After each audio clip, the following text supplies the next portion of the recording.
My name is Marlene Schrader, and I'm the Vice President of Parker River Clean Water Association. And I would like to first of all thank you for coming on this wonderful, sparkly autumn day. I also want to thank some of the people who have helped make this dedication come to fruition. First, the Byfield Water District for making the site available.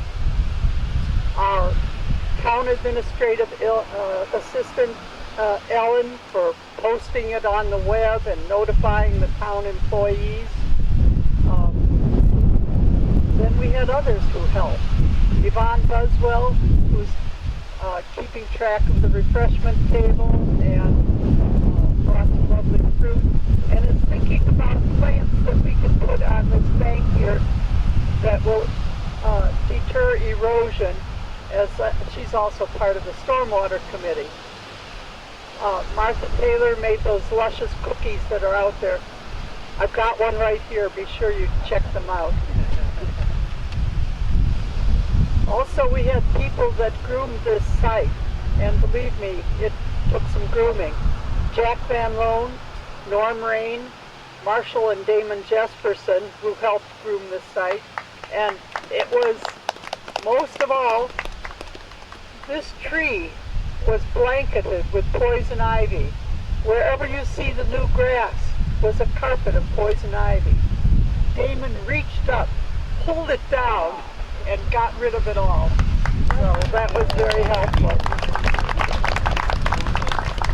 I'd also like to thank the many people who made donations that made this possible, and very importantly, our police department, who is providing traffic control to keep us all safe this morning on this busy street.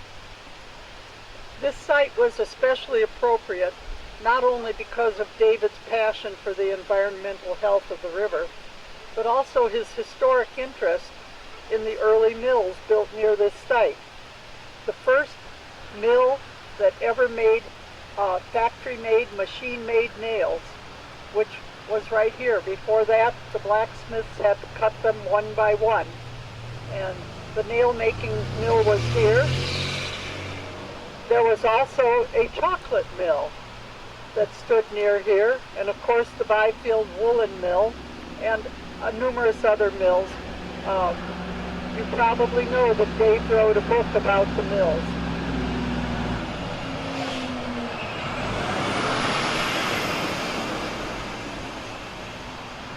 George Comiskey, Parker River Clean Water President, is going to tell you some more about David and the Parker River Clean Water Association.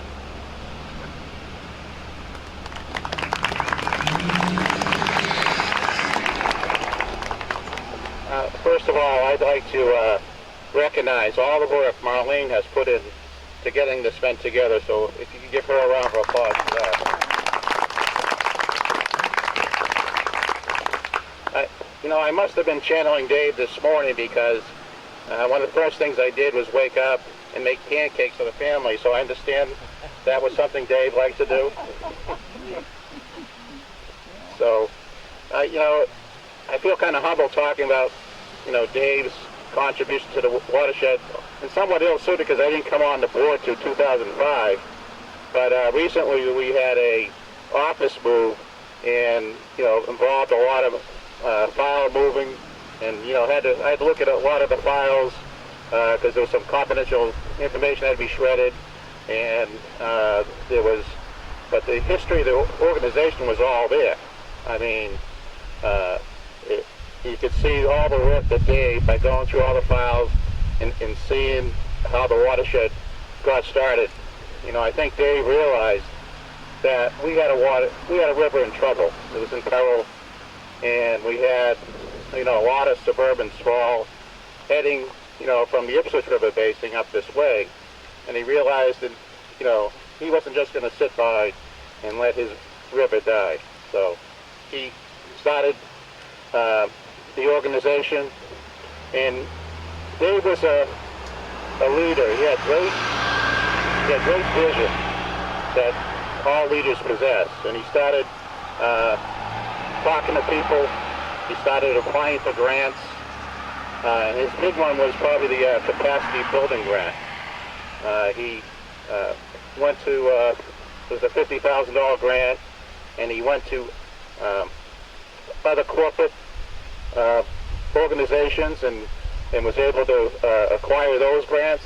And that's what started a lot of our programs, the water quality, the stream teams, and the schoolyard. What was it, the Sky Fest, Marley?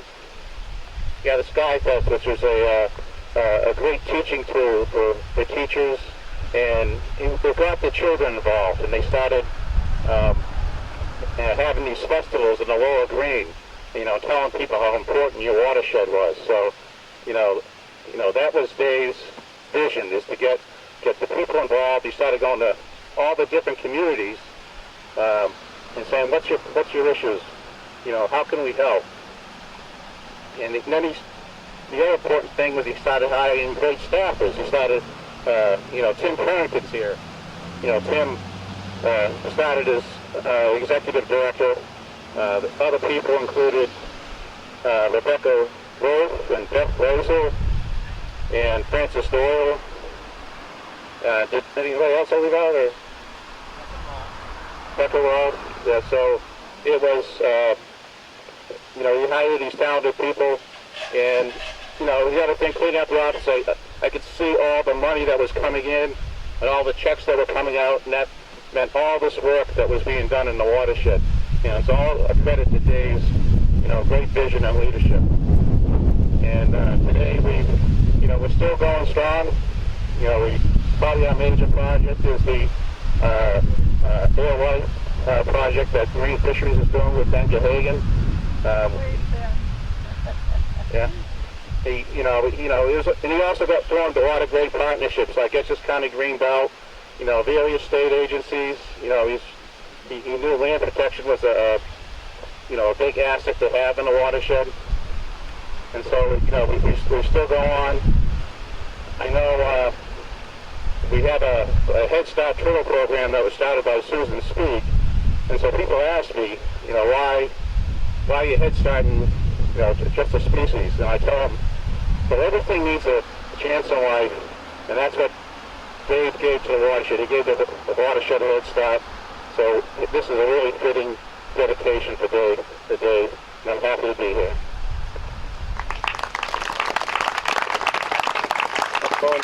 I forgot to add, and by the way, he also co-authored a book, the Tidal Crossing Handbook. It was co-authored by Dave and Tim Farrington, with, I guess, a lot of editing by Barbara. So this is everything you need to know about volunteer training for Tidal District. Our next speaker will be former President Don Gold. Thank you. Can you hear me? Yes. Okay. I had the privilege of following Dave as president of our organization, and I was in office for about 10 years, and still, I got my T-shirt on here, but it's a little cool here. Anyhow, I have had on my wall in my office a poem which I got when I was at a River Network convention a number of years ago. And I pulled this down off the wall because I thought it was very appropriate for this occasion and as a tribute to Dave. The poem is called Advice from a River. Dear friend, go with the flow. Be thoughtful of those downstream. Slow down and meander. Follow the path of least resistance for rapid success. Immerse yourself in nature, trickling streams, roaring waterfalls, sparkles of light dancing on water. Delight in life's adventures around every bend. Let difficulties stream away. Live simply and gracefully in your own true nature, moving, flowing, allowing, serene and on course. It takes time to carve the beauty of the canyon. Rough water becomes smooth. Go around the obstacles. Stay current. The beauty is in the journey. And this was written by Elan Shamir. And I think it's a great tribute to Dave and our memory of him. Thank you.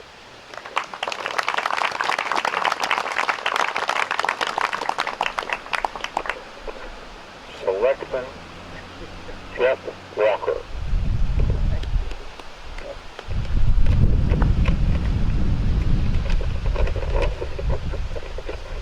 Just really quickly, I'd like to read this, and I haven't read it in full because I just received it. It's from the Massachusetts Senate, and it's from our Senator Bruce Dyer. Unfortunately, a scheduling conflict prevents me from joining you today, as the bench is dedicated to memorialize Dave Mountain, but I would like to reflect with you on the importance of this event. Municipal government depends on personal commitment of caring and thoughtful individuals whose dedication to their neighbors and their commitment compels them to step forward and serve on a board, commission, and governing body. Dave was exactly such a person in the town of Newbury. His concern that the town be guided on the path of prosperity and the things that make it special be preserved caused him to not only offer his sincere thoughts in the public arena, but to carefully forge those thoughts through thoughtful research and tireless action. Moreover, he joined with many others to work on initiatives to protect and preserve the Parker River and our natural resources. There can be no doubt that his efforts will have a lasting and important impact on the town. Finally, in fact, in a recent adjournment order, the entire Massachusetts Senate recognized David's legacy of public service, and I look forward to presenting a copy of that order in the meeting of the Board of Selectmen on October 13th. But today is a time of a dedication of a bench. Consider the role David Mountain played in Newbury and commemorate our good fortune in knowing such a man. Thank you, Bruce.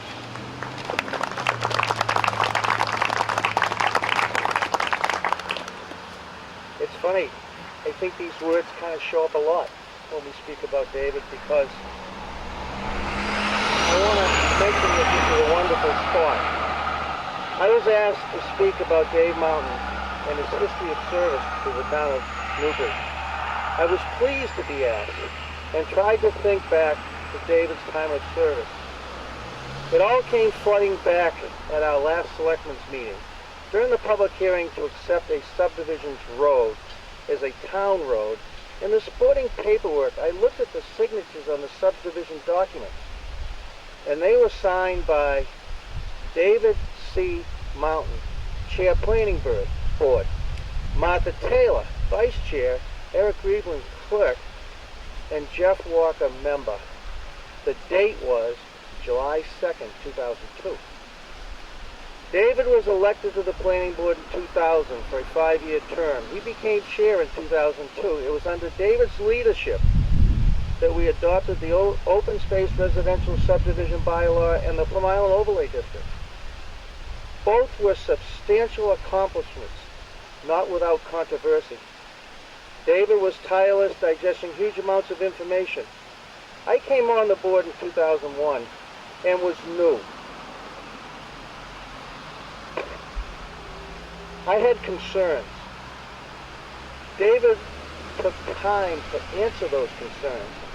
And now I have to say, looking back, I don't think they were that important. David was a great leader and understood the pace and detail needed to provide a strong, consistent planning as Newbury moved through some busy years. Our board developed some character as others were elected. There was nothing like a heated debate between Dave Mountain, David Powell, and myself. David was chair for 8 years and was on the planning board for 12 years total until he was elected selectman.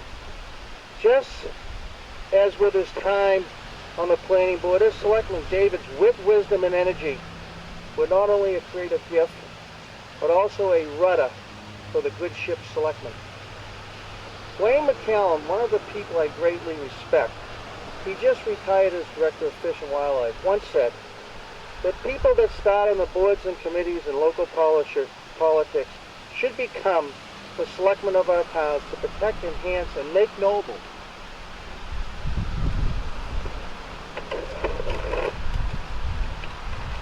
natural resources, history, and the economic well-being of the town you live in. David knew this and was not afraid to serve long hours, share his time and creativity to make Newbury a better place, and to ensure that as long as we move into the future, we are in harmony with nature and lead with dignity and honesty. David will be missed, but his legacy is strong, and I myself thank him for all the times he offered a different perspective to those problems that seem to have no solution. I would like to ask if there is any other selectman, past or present, that knew David that would also wish to comment at this time, and after myself, Tim Puritan will speak.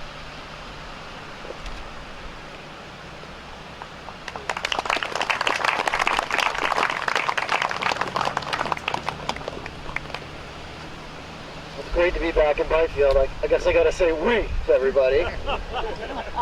It's great to see old friends. It's great to see my family here. It's great to see Barbara and her family.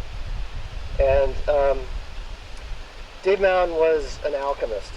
He demonstrated that a group of like-minded people can get together around a kitchen table and create something substantial out of an intangible. Dave proved that an organization can be built around something as simple as a love of a river. Dave opened my eyes to a reality I still find fascinating and magical today. If you have a good idea and you can back your ideas up with a solid plan, people will volunteer their time to support you in that vision and sometimes even send you their hard-earned money. Now, money is not the measure of value, but it can be a source of validation. When people give to a group like the Clean Water Association, it says the Parker River is worth something. More importantly, you being here today on the banks of the Parker River sends a strong message to the community that the Parker River is still worth saving.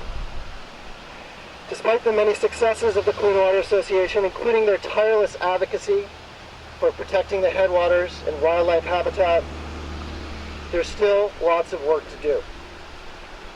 The Parker River chronically experiences severe flow stress. Even today, the river runs dry near the Georgetown wells. The Parker River has 6 dams along its 23-mile reach. Each of these dams, although historically important, are sore points, and if not removed, the river will not heal. Water quality still remains very uneven. Year after year, low dissolved oxygen indicates that the river struggles to support aquatic life. So let this bench be a reminder that although we should take time to pause and reflect, there is still work to do. And Dave would gladly jump right into it and expect all of you to follow him. Thank you.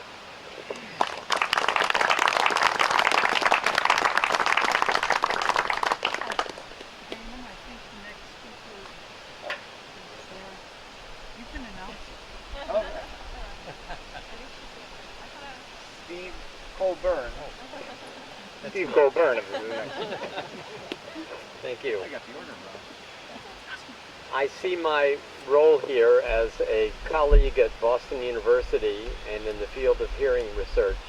I see my role here as commenting on David's other life, which from our perspective of him as a very key colleague, as a central person in the development of our Department of Biomedical Engineering, and as a world-class leading researcher in the field of auditory processing. I'm here to remind us that he was doing all that while he was doing all this. I'm very impressed with all the things that he did outside of the environment that I saw him in, where he was a really dominant force. I want to mention a few things about that. I I met David in a fairly intense way 37 years ago when I was considering a job at Boston University in biomedical engineering. I had been at MIT, and I went to Boston University with the possibility of being chair of a very small department. And the department basically had David Mountain in it and Teresa McMullen. And there were big plans for that department. There was a lot of enthusiasm on the part of the university administration. I was skeptical. I went and I met David, and I was so impressed. And I remained so impressed with him over these almost 40 years that we worked together. He was such a powerful intellect and such a passionate person with extremely high standards, goals that were deemed unrealistic by some people but turned out to be right on target. And he, I think, made it possible for us to take this very small department and develop it into a really important undergraduate biomedical engineering program, and then a very important graduate biomedical engineering program, which evolved to become in really one of the top 10 departments in the world. David was absolutely key to all of this, and he remained engaged, passionate, and a distinct leader within our department for all of those years.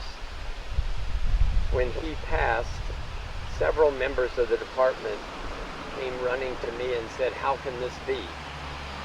Just a few days ago, he was telling us what we had to do at the faculty meeting. He was pounding the table while he talked, saying, "We must do this." And that was the way he really did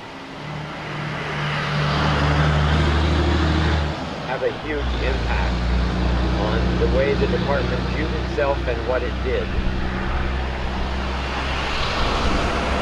and the things that it took on. I also, in that same spirit, want to mention that we sent an announcement to the hearing research community that we happen to have on our mailing lists for things. And I very quickly was receiving emails from literally all over the world from people who were working in the field of understanding hearing and hearing research in particular, saying that it was a huge loss to our field, that their work and their lives in research were being shaped by David and would be, as far as they could imagine, into the future.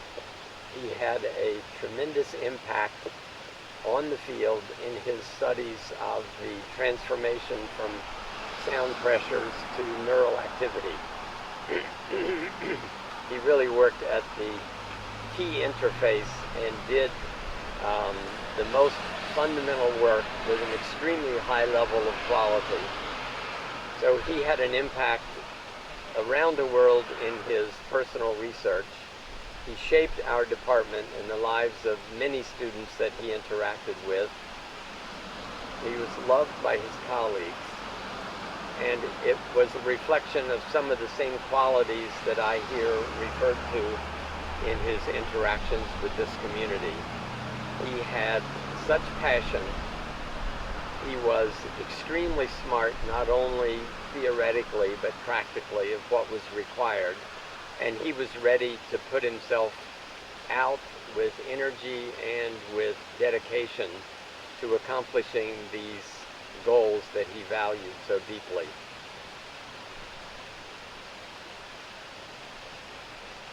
Thank you for letting me be here and share this with you on this important occasion in this very beautiful place.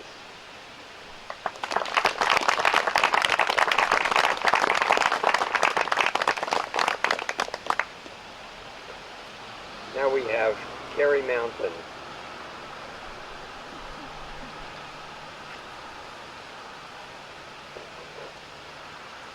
I'd like to start by echoing some of the appreciation that we've heard previously for everyone who made this possible. On behalf of the family, I'd just like to especially take a moment to thank Marlene for everything, and the Byfield Water District for making the land available, and Damon and the selectmen for everything that they've done, and everybody who is involved in making this possible. It's really quite moving to see how much was done in honor of him. My dad was not born in Newbury. He moved here 25 years ago, but this was very much his home. My mother and he were very much looking for a place where they could go canoeing, where they could live on a river, and they found this perfect parcel of land on the Parker River. And I remember as a rather traumatized young child being uprooted. He promised me that when we moved here we would never move again, and we never need to, because this was home, very much so. And our lives as children were very centered around this river, not just literally because our house overlooked it, but we would go canoeing every summer on the river. He would take us skiing and skating on the river in the winter when it was frozen over, although skating turned out to be a little difficult, even with the little milk crates we had to keep us upright. It's a bit bumpy in ice. And every year, we'd have the Parker River Festival that was organized by the Clean Water Association on the Lower Green, and we would help him gather samples of both river life, little tadpoles and things, to bring to the festival, and help him set up his model of a watershed that he'd show children with real dirt and real grass, to show them how erosion works and things. And everyone loved it because it involved dirt, and children love dirt. And so that was sort of my memory of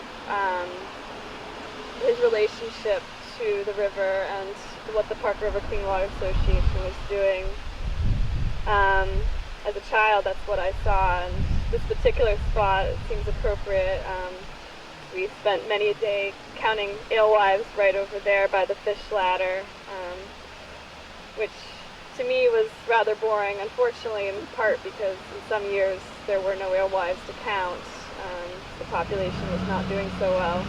But for my dad, it was very different. He did all sorts of research. I think he gathered historical records about the alewife population going back centuries. And that was sort of how he approached these things. He was not, like I said, not from Newbury, but he became immersed in the history of the town and became an expert on the local mills. When the snuff mill was selling off all of the things that had been in the mill, he bought a snuff press, which he had absolutely no use for, but he wanted to hold on to that that historical memory of the town. I don't know that he ever expected to be a politician. I don't know that that was in his identity. I think he saw himself, first and foremost as a scientist, but and then obviously an activist through the Clean Water Association. But he loved this town and cared very deeply that all of its citizens, both human and otherwise, prosper, and felt like he could really contribute something, both on the planning board and later as selectman. He was a relentless researcher and would delve into any issue that came before his boards with an extraordinary passion, and would talk my ears off about, Plum Island erosion issues or solar or whatever. And he also, at the same time, really was determined to find that perfect compromise, or imperfect compromise if it needed to be, where the most people benefited in this town in whatever situation without harming the legacy of the town, historic and natural. And I think that's really what he loved. He loved the citizens and the people, and he believed very much that we had a responsibility to protect our natural heritage and the historic legacy, and we brought all of that together.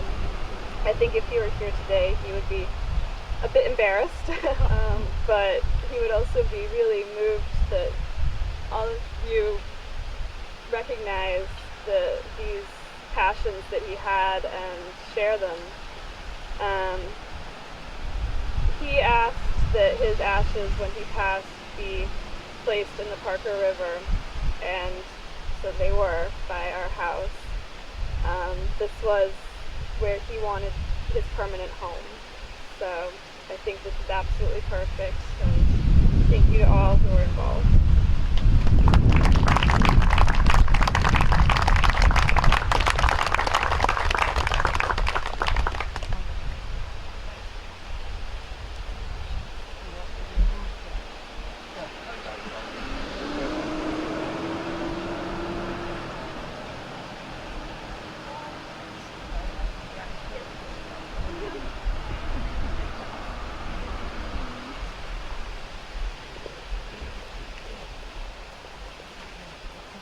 On behalf of the Parker River Clean Water Association, the town of Newbury, and David Mountain's family, we would like to dedicate this bench in memory of David Mountain, a friend of the river and a servant of the town. Thank you all for joining us today.